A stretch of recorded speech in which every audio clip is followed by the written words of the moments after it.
Hello, everyone. I think I'm the only one who is going to represent the project in English. I hope it's not going to be a problem.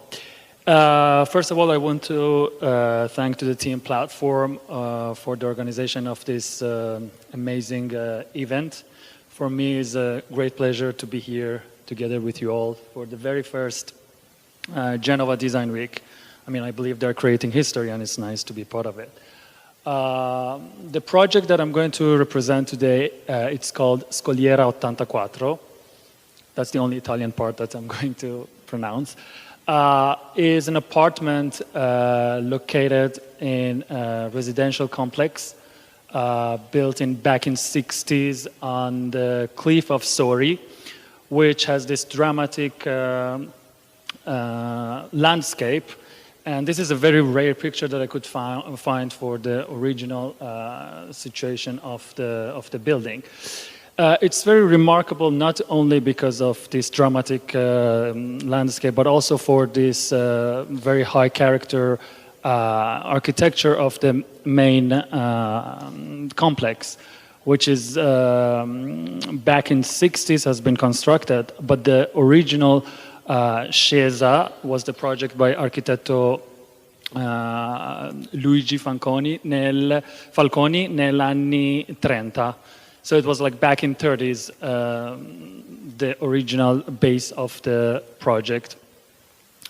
The very first, I must say also that this is my first project doing in Liguria, because the studio is based in Milano, so I must say it was a very amazing experience to have a cantiere with the view of the sea rather than a typical view of Milano. So I hope it's the start of receiving more projects with this beautiful view.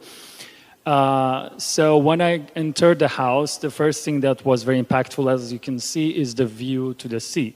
So I decided immediately to develop the project around this element.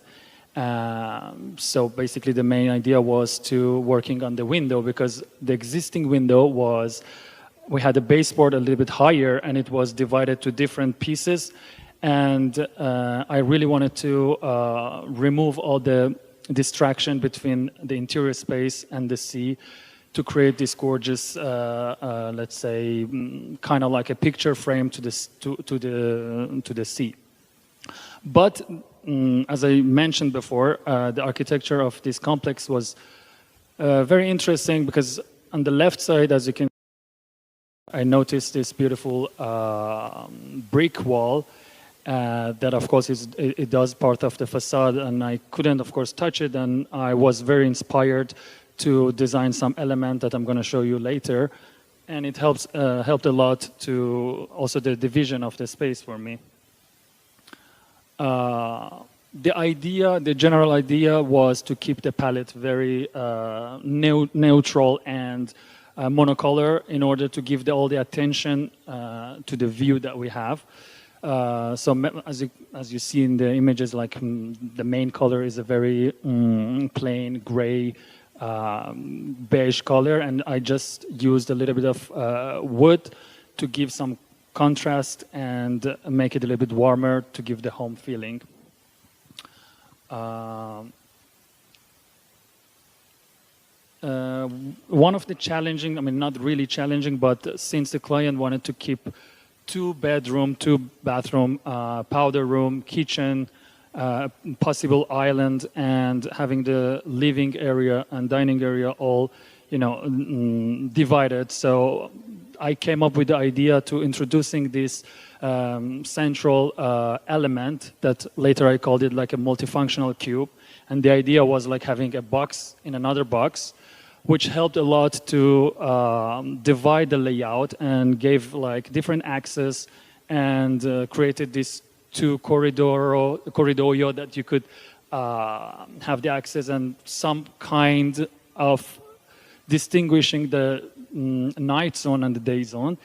And also because of the function that I gave to this cube, it helped also to recuperate some of the functionality of the spaces.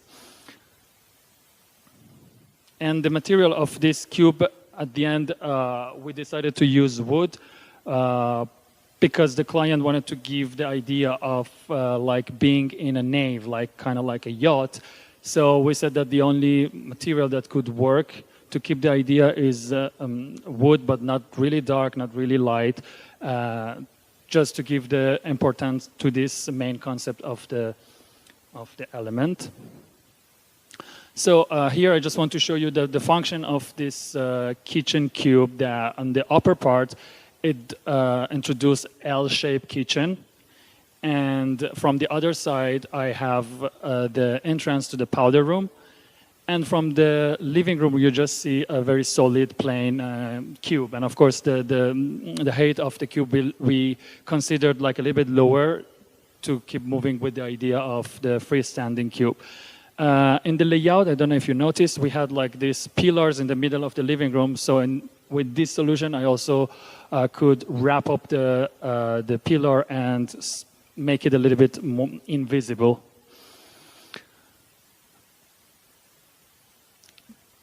Then I was thinking that we are missing a little bit of color.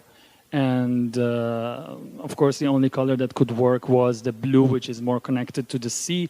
And I tried to use this blue in a very sophisticated way, like using it for the bathroom or some details, like those appliques next to the bed. And also the dining table that you cannot see it, but it's like a very dark blue, glossy,